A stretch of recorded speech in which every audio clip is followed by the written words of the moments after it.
This is the Almost Timely newsletter for the week of July 7th, 2024. Content authenticity statement: 100% of this week's newsletter was generated by me, the human.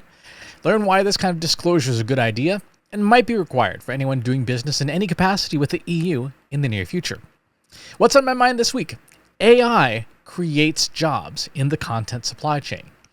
Over the past few weeks, I've been making a lot of music with the Suno app, combined with the language capabilities of Google Gemini. In last week's issue, we covered the process of building a priming representation to create a country song about McDonald's fries, which is now available on most major streaming music services. Feel free to check it out. It's the fries that fade away. Sidebar on copyright, by the way. There's a lot of confusion about this. Machine-generated content, like the fries that fade away, in most places is not copyrightable. Your prompts are. But a lot of folks misunderstand what that means. Now, I am not a lawyer. I cannot give legal advice. Seek out a qualified attorney for legal advice specific to your situation. That said, copyright is about exclusivity and your right to profit from your content. Content that has no copyright can be used by anyone. If you print a shirt with the Mona Lisa on it, which is public domain, you can absolutely sell that shirt. There's nothing preventing you from selling that shirt. What you can't do is compel someone else to stop selling the exact same shirt, because you have no copyright over the Mona Lisa. It's public domain. Anyone can use it. So in this example, I'm putting up my machine-generated songs up on music services. I am absolutely allowed to make revenue from them, but I can't stop anyone else from making a copy of the song and putting it up on their account. That's what copyright means broadly. It doesn't mean you can't make money on it. It just means that you can't protect it from other people using it. Okay, so back to the story. Let's talk about what this sort of content generation means for the future of work and the future of content marketing.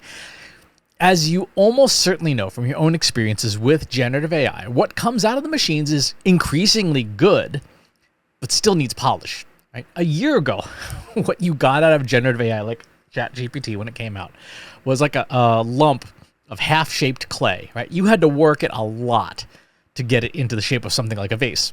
Today, you get vase-shaped clay out of the machines that requires much less work to get to look the way you want, right? But in most cases, you still got a little bit of polishing to do. As I listen to the song candidates coming out of a tool like Suno, they are leagues better than they were even 6 months ago, but they're still not perfect. They still require work. For example, Suno still has auditory hallucinations about half of the songs I create. These are things like weirdly repeated loops, lyrics that get mangled, or a song that just ends and then Suno thinks it has to keep going, so it keeps repeating it over and over again. Many of these things can be fixed in an audio editor, but you got to do that. It won't do that. Suno's music comes out unmastered. That means it comes out sounding very much like computer-generated audio. All the different instruments in the mix are all kind of blandly mixed together, right? There's the drums don't stand out. They're just it's kind of very, very bland, right? That can be corrected with audio mastering, but again, that's not something the AI knows how to do yet. So you got to do it. Suno's tracks are largely not editable, right? I would love at some point for it to produce the vocals track, the drum track, etc., all split apart so they can be individually edited. If you want to do that now, that's a ton of extra work with a tool like Splitter to disassemble the song, sew it back together like in a tool like Adobe Audition after making the changes you want. Can be done. It's a lot of work. Suno also doesn't do any of the other parts of music distribution, like creating coherent cover art, naming your song, loading it up on a distribution service, and then promoting it. If you do these things, you can take AI's okay outputs and improve them to pretty okay, right? They're still not as good as what genuine human musicians can create for now. As models improve, expect that to change. Again, vase-shaped clay now, vase is ready to be fired is probably the next step. There's still work to be done, right? Just as ChatGPT made incoherent direct at its debut, its outputs are now substantially better out of the box, and the same is true for most AI models that are under development. But there is still a need for humans. In this audio example, there is a critical gap. Machines will in time develop better outputs. Right? Yes, outputs that require less editing and less mastering. It's inevitable that with as much music as people are cranking out with these tools, one of these AI songs will eventually be a hit. What happens when audiences want to hear that live? Right now, your options are to have a computer play the audio track in public. That is hardly satisfying, right? Concerts are a communal event, as much about gathering with like-minded people for a shared experience as it is about the music itself. A human cover band could easily take any of these machine-made tracks and perform them live. Bands like the Marcel Fisher Band or Hindley Street Country Club that excel at taking existing music and covering it really well. And those folks, they may well have a cottage industry down the road of taking AI-created hits and performing them live. What's more, because AI-generated music has no copyright, the bands could do so without the mess of royalties and performing rights and all that stuff. Again, not a lawyer. Remember that. That's a distribution challenge with AI content, one that AI is not going to solve. As my friend and partner Katie Ribeiro says frequently, new technology won't solve old problems. And the desire for communal music listening experiences, that is an ancient problem. That is a problem that predates language. Right? We were playing music for each other before we could use words. There is a role for humans, even when AI is doing much of the heavy lifting on the creation side, all along the content supply chain. So I've said this a few times now. What is the content supply chain? It's the production of content from ideation to monetization, right? Plan the content, make the content, distribute the content, market the content, sell the content or monetize it somehow, and measure the content. No doubt, AI makes some parts far more efficient. And that in turn makes wildly different levels of supply and demand throughout the supply chains, like any other supply chain. AI can make the content to some degree, the song, the book, the image, the video, but the best creations demand high-quality ideas and high-quality data. One of the things I say in my keynotes is that your ability to succeed in the age of AI is determined by whoever has the most best data and whoever has the most best ideas.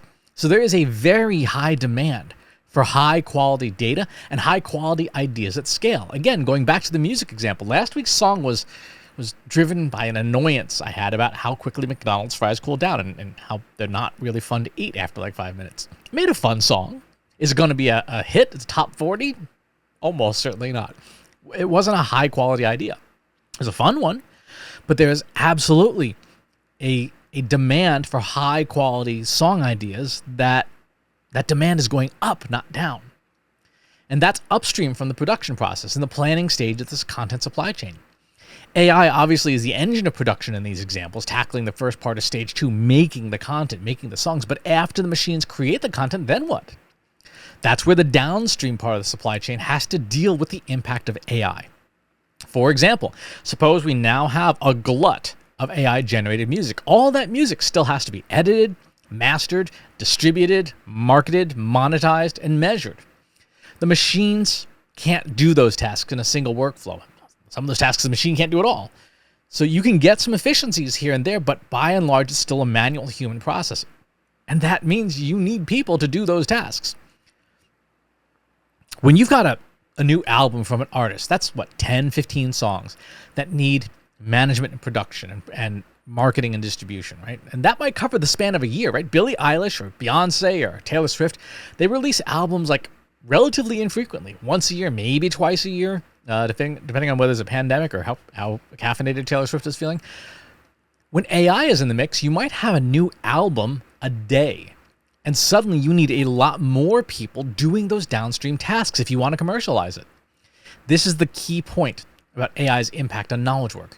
Some parts of any knowledge work process will be handed off to machines, in part or in whole, but rarely will the entire process be handed to a machine because it's so heterogeneous and distributed across multiple systems and disciplines. And that means you will have log jams at various points in the process, log jams that humans will be needed to solve.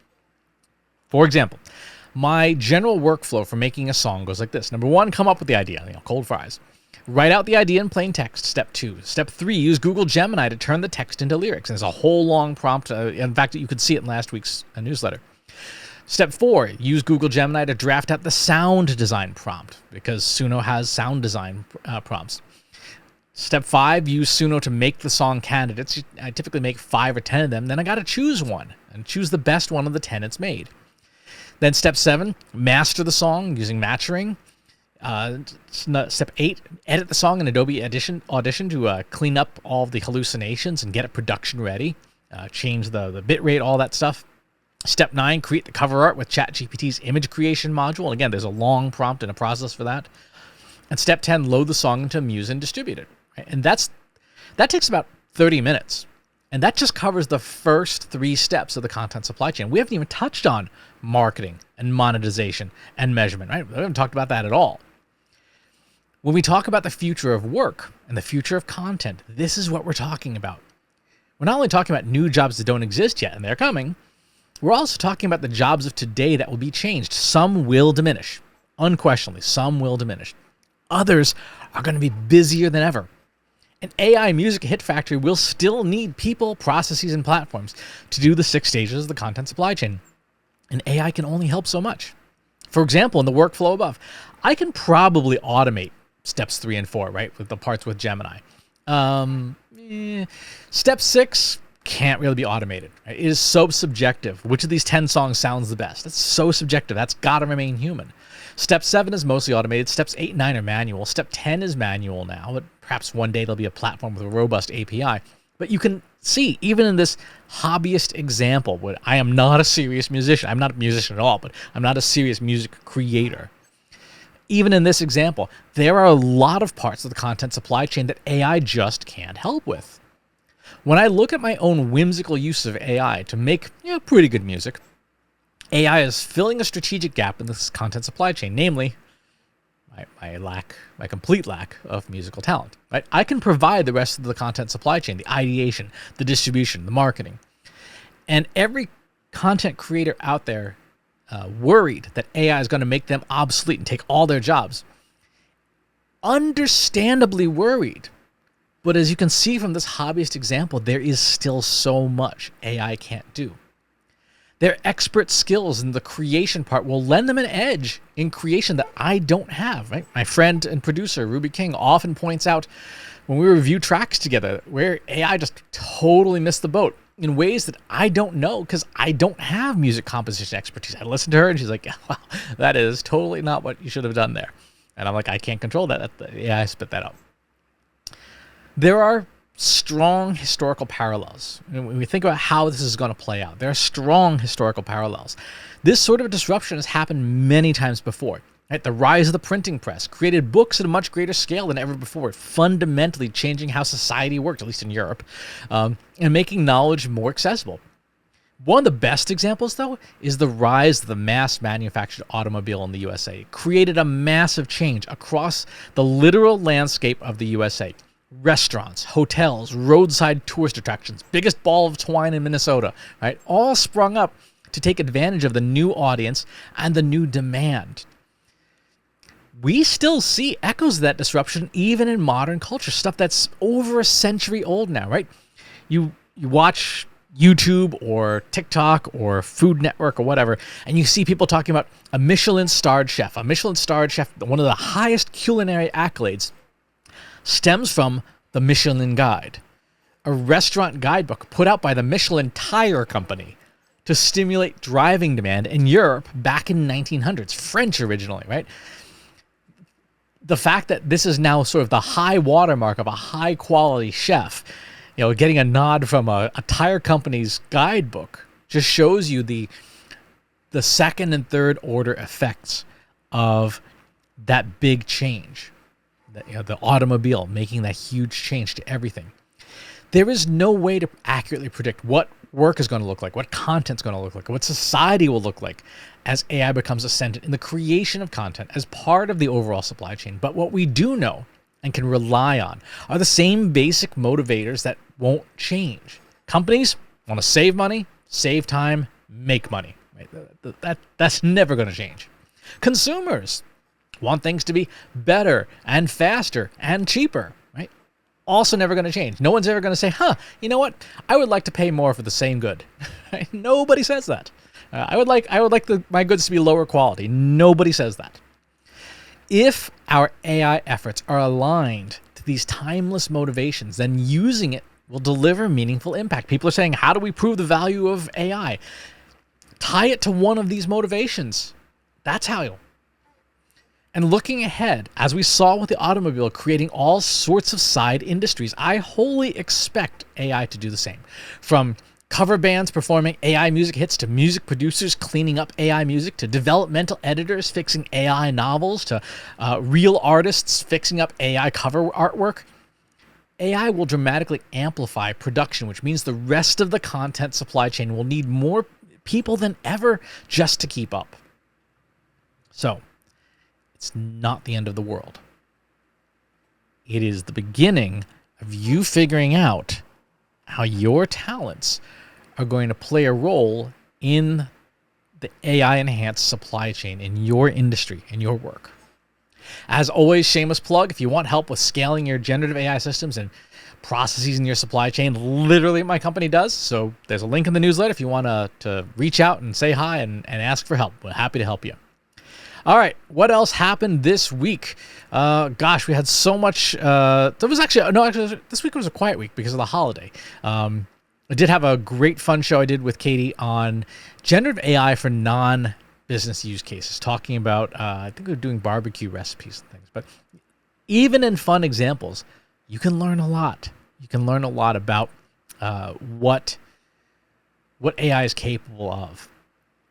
All right, let's talk about jobs. We've got lots of them this week. We have Director of Lifecycle Marketing at Mia Aesthetics, Director of Global B2B Marketing at Keeper Security, Director of Marketing and Field Applications at Grundium, Director of Marketing at Jobot, Director of Marketing at RevRise Media, Director of Influencer Marketing at Ad Quadrant, Director of Product Marketing at Kaplan, Head of Digital at Wow Vegas, Head of Performance Marketing at Limitless Capital, Marketing Director at AVAI, Marketing Finance Director at Brex, Media Planning Director RevCats, Partner Marketing Director at Indigo Slate, Product Marketing Director at Domino Data Lab, Senior Director of Product at Headspace, and VP of Integrated Marketing at Reuter Finn. So lots and lots of director-level jobs being hired for this week. In the newsletter, I have a new section towards the bottom because it's less important stuff. But there's a whole section of all the different songs I've made with AI that are available on streaming music services. And there's an explanation of why each song exists or what it's about or why I made it. So I'm going to be putting those there as I make them because I think it's kind of fun. The link takes you to the landing page for each of the songs that has like Spotify and Apple Music and all that stuff. So you want to check it out and have some fun. Go give them a listen. If I had to pick one, well, there's two I would pick. One, I did one for Ann Handley using her newsletter, one of her newsletters, as the basis for the song. Gemini did the lyrics, and then Suno did the audio. It's called The Human Hand, and it is a lot of fun to listen to. So check that one out. And then another one that I did for a friend. I took a piece of fan fiction she wrote and fed the whole thing. This is a huge piece of work. It's 200,000 words. And condensed it down to a song. And showed her, she loved it, and I really enjoy the song too. I think it's called Joys of the Universe. It's worth checking out. That is going to do it for this week's newsletter. Thank you for tuning in, for being here, for reading or watching or listening. Please share it with a colleague or a friend. It really helps to support the newsletter, and I'll talk to you next time. Take care. If you enjoyed this video, please hit the like button. Subscribe to my channel if you haven't already, and if you want to know when new videos are available, hit the bell button to be notified as soon as new content is live.